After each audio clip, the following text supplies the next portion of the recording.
రైతు ప్రయోజనమే ప్రభుత్వ ప్రాధాన్యం. వ్యవసాయ శాఖ మంత్రి అచ్చెన్నాయుడు రైతులు ఎరువుల గురించి ఆందోళన చెందాల్సిన అవసరం లేదని రాష్ట్ర వ్యవసాయ శాఖ మంత్రి కింజరాపు అచ్చెన్నాయుడు స్పష్టం చేశారు. రైతుల ప్రయోజనాలకు తమ ప్రభుత్వం అత్యంత ప్రాధాన్యత ఇస్తుందని ఆయన తెలిపారు. సోమవారం శ్రీకాకుళం మండలం తండెం వలసలోని రైతు సేవా కేంద్రంలో ఎరువులు గొప్పది సందర్భంగా జరిగిన సమావేశంలో మంత్రి ఈ మేరకు మాట్లాడారు. ప్రస్తుతం జిల్లాలో 23,000 మెట్రిక్ టన్నుల ఎరువులు అందుబాటులో ఉన్నాయని, త్వరలో మరో 3,000 మెట్రిక్ టన్నులు రానున్నాయని తెలిపారు. రాబోయే రబీ సీజన్కు కూడా రాష్ట్రానికి 9.50 లక్షల మెట్రిక్ టన్నుల ఎరువులను కేటాయించడానికి కేంద్రం అంగీకరించిందని, కాబట్టి రబీ కోసం ఇప్పుడు ఎరువులు నిల్వ చేసుకోవాల్సిన అవసరం లేదని రైతులకు సూచించారు. వరి పంటలో యూరియా వాడకంపై మంత్రి అచ్చెన్నాయుడు కీలక సూచనలు చేశారు. పంటకు 3 సార్లు ఒక్కోసారి 25 కిలోలకు మించి యూరియా వేయకూడదని హెచ్చరించారు. అధికంగా వాడితే ఆరోగ్యపరమైన ప్రమాదాలు ఉంటాయని చెప్పారు. దీనికి ప్రత్యామ్నాయంగా నానో యూరియాను వాడాలని, ముఖ్యంగా రెండో దశలో దీనిని ఉపయోగించాలని సూచించారు. ఎవరైనా ప్రైవేట్ డీలర్లు ఎరువులతో పాటు ఇతర వస్తువులను బలవంతంగా అమ్మడానికి ప్రయత్నిస్తే వెంటనే అధికారులకు ఫిర్యాదు చేయాలని రైతులకు మంత్రి పిలుపునిచ్చారు. రైతుల సమస్యల పరిష్కారం కోసం ప్రతి జిల్లా కలెక్టర్ కార్యాలయంలో ప్రత్యేకంగా ఒక ఫోన్ నెంబర్ ఏర్పాటు చేశామని తెలిపారు. స్టార్ట్ చేసుకోవాలని మొత్తం తీసుకెళ్లిపోవడం వల్ల ఈ సమస్య వచ్చింది. నేను రైతులకి స్పష్టంగా తెలియజేస్తున్నాను. వ్యవసాయ అధికారులు, గ్రామంలో రెవెన్యూ అధికారులు, నిన్నటి నుంచి కలెక్టర్ గారు ఎవరైతే గ్రామాల్లో ఎన్ఆర్జీఎస్ ఫీల్డ్ అసిస్టెంట్స్ ఉన్నారో వీళ్ళందరికీ టీంలేసి స్పష్టంగా ఆదేశాలు ఇచ్చి ఏ రైతుకి మొదటి డోసులో ఎంత యూరియా ఇవ్వాలి, ఏ విధంగా ఇవ్వాలి, అవసరమైతే ఇంటింటికి కూడా తీసుకెళ్లి కార్యక్రమం చేయమని స్పష్టంగా ఆదేశాలు ఇచ్చాను. అయితే ఏదైతే మనకి ప్రైవేట్ డీలర్స్ దగ్గర ఒక సమస్య మొదట్లో వచ్చింది. గవర్నమెంట్ కి ఏదైతే మార్కెట్ నుంచి ఇస్తున్నామో ట్రాన్స్పోర్ట్ ఛార్జీలన్నీ మేమే కడుతున్నాం. అందువల్ల కొంత రేటు తగ్గుతుంది, ఒక 30 రూపాయలు. అదే ప్రైవేట్ డీలర్ అనుకోండి, రైల్వే స్టేషన్ నుంచి వాడు కొట్టుకు తీసుకెళ్ళాలి, కొట్టు నుంచి మళ్ళీ గ్రామానికి తీసుకెళ్ళాలి. దీనివల్ల కొంత ట్రాన్స్పోర్ట్ ఛార్జీలు పడతాయి. అది కూడా లెక్కేశాను. ఒక ప్రైవేట్ వర్తకుడు ట్రాన్స్పోర్ట్ ఛార్జీలు ఎంత ఖర్చు అవుతుందో లెక్కేసి ఎట్టి పరిస్థితిలో 30 రూపాయల కంటే, అంటే 267 రూపాయలకు మనం ఇస్తున్నాం. అంటే దాదాపుగా 300 రూపాయల కంటే ఒక్క పైసా ఏ ఒక్క రైతుకి ఎక్కువ తీసుకున్నా యాక్షన్ తీసుకుని కేసులు పెట్టమని చెప్పాం. అయితే ఇంతకు ముందు ప్రైవేటు వర్తకులకి ఫ్రీగా ఇచ్చాం, నచ్చిన వాళ్ళకి నచ్చినట్టుగా ఇచ్చుకోమని. ఈసారి కూడా వ్యవసాయ శాఖే జిల్లా కలెక్టర్ గారి ఆధ్వర్యంలో ప్రైవేట్ డీలర్స్ దగ్గర ఉన్న యూరియా కూడా మేమే కంట్రోల్లోకి తీసుకున్నాం. ఎందుకంటే రైతులు అర్థం చేసుకోవాలి, ఎంతమంది రైతులు ఉన్నారో అందరికి వస్తుంది. కానీ ప్రభుత్వం దగ్గర కొంత ఉంటుంది, డీలర్ల దగ్గర కొంత ఉంటుంది. కొంతమంది ఎక్కువ యూరియా వేయాలని ఇటు మేమిచ్చింది తీసుకుంటున్నారు, మళ్ళీ ప్రైవేట్ డీలర్ దగ్గరికి వెళ్ళి మళ్ళీ తెచ్చుకుంటున్నారు. దీనివల్ల కొంతమందికి వస్తుంది, కొంతమందికి రావడం లేదు. అందుకే ప్రైవేట్ డీలర్ల దగ్గర కూడా మా ఏఓని, ఒక రెవెన్యూ ఆఫీసర్ని పెట్టి మార్కెట్ నుంచి ఎవరు తీసుకున్నారు, మార్కెట్ నుంచి తీసుకున్న వాళ్ళకి మార్కెట్ లో ఇవ్వడం, మార్కెట్ లో తీసుకున్న వాళ్ళకి మనం ప్రైవేట్ డీలర్ ద్వారా ఇచ్చి ఆ సమస్యని 2-3 రోజులు 280 రూపాయలు ఇస్తున్నాం. సబ్సిడీ ఎంత తెలుసా?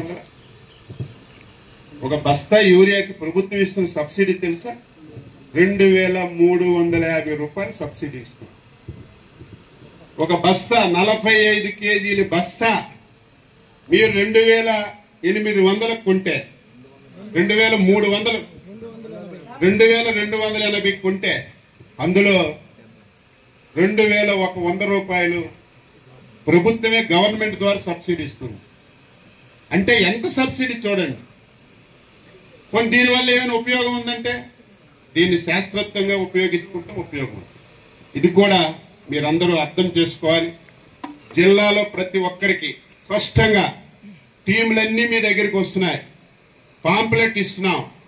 జిల్లా కలెక్టర్ గారు ఎవ్రీడే 1 గంట సేపు మీ దగ్గర ఎవరైనా యూరియా సమస్య ఉంటే డైలీ ఎవరి కలెక్టర్లో మీరు ఫోన్ చేయొచ్చు.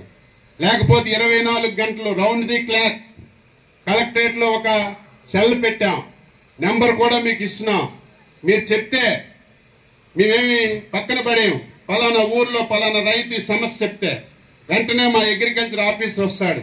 నువ్వు కలెక్టర్స్ కి ఫోన్ చేశావు, ఏంటి నీకు ఇబ్బంది, యూరియా ఇచ్చారా లేదా, మొదటి విడత వేసావా లేదా, సెకండ్ విడత ఎప్పుడు వేయాలి, మీకు మళ్ళీ సెకండ్ విడతలో ఎప్పుడు యూరియా వస్తుందని స్పష్టంగా సమాచారం ఇచ్చి చెయ్యాలనే ఆలోచనతోనే ఈ కార్యక్రమం చేస్తున్నాం. దీన్ని రాజకీయ పార్టీలు ఏదో జరిగిపోతుంది, ప్రభుత్వం పూర్తిగా రైతులకు మోసం చేస్తుంది, రైతులకు యూరియా ఇవ్వడం లేదని ఇష్టం వచ్చినట్టు మాట. సిగ్గుండాలి. ఏదో కొత్తగా వచ్చి ఎవరైనా మాట్లాడితే ఒక అర్థం ఉంటుంది. 5 సంవత్సరాలు ఈ రాష్ట్రానికి పరిపాలన చేశారు. 5 సంవత్సరాలు రైతుల గురించి ఆలోచించిన సందర్భాలు ఉన్నాయా? 15 మాసాలు అయింది నేను వచ్చాను. మా ప్రభుత్వం వచ్చింది. వచ్చిన వెంటనే కాలువలన్నీ బాగు చేశాం. సకాలంలో మీకు నీరు ఇచ్చాం. ఇచ్చామా లేదా? గత సంవత్సరం పండే, ఈ సంవత్సరం మళ్ళీ సకాలంలో నీరు ఇచ్చాం. మన రాష్ట్రంలో 9,50,000 మెట్రిక్ టన్నులు కేంద్ర ప్రభుత్వం మనకు అలాట్ చేసింది రబీకి మళ్ళీ ఎరువులు తీసుకుంటాం. రబీ పంటకు మళ్ళీ ఎరువులు ఇస్తాం. రబీ వేరే, ఖరీఫ్ వేరే. ఈ రోజే రబీకి తీసుకొని ఇంట్లో స్టాక్ పెట్టుకుంటే ఇంకొక రైతుకి మనం ఇబ్బంది పెట్టే వాళ్ళం అవుతాం. దయవుంచి రైతులందరూ కూడా అర్థం చేసుకుని ఆలోచన చేయమని చెప్పి కోరుతున్నాను. అదేవిధంగా ఇప్పుడే ఎమ్మెల్యే గారు చెప్పారు, డ్రోన్స్ ఇచ్చాను, వ్యవసాయ యాంత్రీకరణ కింద పరికరాలు ఇచ్చాం. ఇప్పుడే కొత్తగా నానో ఎరువు ఒకటి ఇంట్రడ్యూస్ చేశాం. తెలీదు, దాని గురించి ఎవరికి తెలియదు. నానో ఎరువు అంటే ఏదో డైరెక్ట్ గా వేస్తేనే విపరీతంగా మనకి ఈల్డ్ వస్తుందని కొంతమంది అనుకుంటున్నారు. మా ఆఫీసులో కూడా చెప్పాను, ఒకప్పుడు నానో యూరియాలో 7% నైట్రోజన్ ఉండేది. యూరియాలో ఎక్కువ నైట్రోజన్ ఉంటుంది, నానో యూరియాలో 7% నైట్రోజన్ ఉండేది. కేంద్ర ప్రభుత్వం కూడా రైతు నైట్రోజన్ శాతం చూస్తున్నాడు. నానోలో 7% ఉంది, బస్తాల్లో 25% ఉంది. ఎక్కువ బస్తాలు అడుగుతున్నారు, నానో యూరియా వాడడం లేదని కేంద్ర ప్రభుత్వం ఆలోచన చేసి 7% ఉన్నటువంటి నైట్రోజన్ ని 20%కి పెంచారు. అంటే మీకు దాదాపుగా బస్తాలో యూరియాకి ఏ విధంగా ఉంటుందో నానో యూరియా కూడా అదే విధంగా ఉంటుంది. కానీ మొదటి దశలో అందరూ ఇదే అయ్యింది. రెండో దశలో మాత్రం మీరు ఎక్కువగా నానో యూరియా వాడితే మీకు తక్కువ ఖర్చు అవుతుంది, ఫలితాలు కూడా బాగా వస్తాయి. దీన్ని కూడా మీలో మీరు మాట్లాడుకోండి. అందరూ చెయ్యరు. ప్రతి గ్రామంలో ఒకరో ఇద్దరో ముగ్గురో చదువుకున్న రైతులు, కొంచెం వ్యవసాయం మీద అవగాహన ఉన్న రైతులు 2 3 అమలు చేయండి. బాగుందంటే అందరూ అదే వాడతారు. కానీ దానికి మనం ముందుకు తీసుకెళ్లకుండా పాత విధానంతోనే, పాత పద్ధతులతోనే మనం వెళ్తే రైతుకి చాలా ఇబ్బందులు.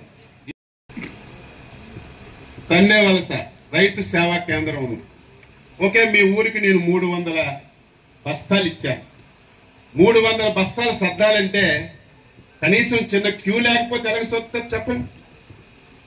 అందరూ వచ్చి మీద పడిపోతే ఎవరికైనా బస్తా అందుతుందా? చీటీలు రాసుకోవడం అవుతుందా? గతంలో తీసుకెళ్లారో లేదో వెరిఫై చేయడం అవుతుందా? ఒక 10 నిమిషాలు క్యూలో ఉంటే దిక్కుమాలి పేపరు టీవీ ఉంది, రైతులు క్యూలో ఉన్నారు, రైతులు ఆందోళన చెందుతున్నారు. వెంటనే పేపర్లో టీవీలు వేసి రైతుల్లో అయోమయం క్రియేట్ చేస్తున్నారు. ఉదాహరణ, మనం ఎక్కడికైనా ఏ కార్యక్రమంకి వెళ్ళినా తప్పదు, కొంత డిసిప్లైన్ ఉండాలి.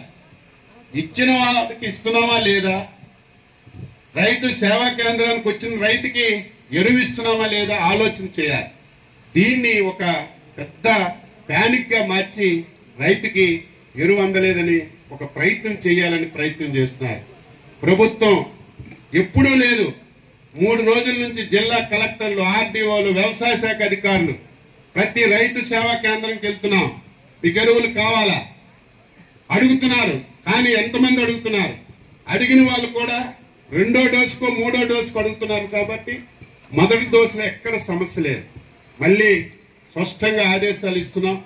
రానున్నటువంటి 3 రోజుల్లో ఒక 1500 మెట్రిక్ టన్నులు, రానున్నటువంటి వారం రోజుల్లో ఇంకొక 1500 మెట్రిక్ టన్నులు మన జిల్లాకు వస్తాయి. రాష్ట్రానికి ఒక 60,000 మెట్రిక్ టన్నులు మన దగ్గరికి కూడా వస్తాయి. ఇది రైతులందరూ గమనించాలి. ఇంకొకటి కొన్ని దగ్గరలా ఈ 3 విడతలకి తీసుకెళ్ళడం ఒక ఎత్తు. కొంతమంది రైతులైతే రేపు రబీ పంట వేస్తాం, అప్పుడు యూరియా దొరుకుతుందో లేదని రబీ పంటకు కూడా తీసుకుంటున్నారు. కొంతమంది మొక్కజొన్న, రేపు ఎల్లుండో మొక్కజొన్న వేస్తాం, మొక్కజొన్నకు మళ్ళీ యూరియా కావాలి కదా, దాన్ని కూడా దాచుకుందామని తీసుకెళ్తున్నారు. దీనివల్ల ప్రస్తుతం రైతుకి సమస్య వస్తుంది. దీన్ని ప్రతి ఒక్కరూ ఆలోచన చేసి అమలు చేయాలని కోరుతున్నాను.